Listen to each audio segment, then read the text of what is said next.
আমার কথা হচ্ছে, আপনার মতো মৌলবী মওদুদী সাহেবের বই সারা জীবন পড়ে শেষ করতে পারবে না। কথা বলেন ঠিক কিনা?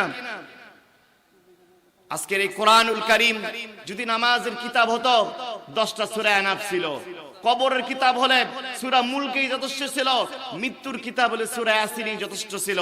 আল্লাহ এত বড় কোরআন দিলেন আপনার আমার জীবনটাকে সম্পূর্ণ জাহিলিয়াত থেকে মুক্ত করে এক প্ল্যাটফর্মে কোরআনের সমাজ গঠন করার জন্য।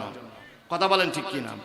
আল্লাহ কোরআনুল কারীমে বলেছেন, ইন্না আনজালনা ইলাইকাল কিতাবা বিল হক লিতাহকুমা বাইনান নাসি বিমা আরাকাল্লাহ ওয়া লা তাকুল লিল খাইনিনা খাসীমা।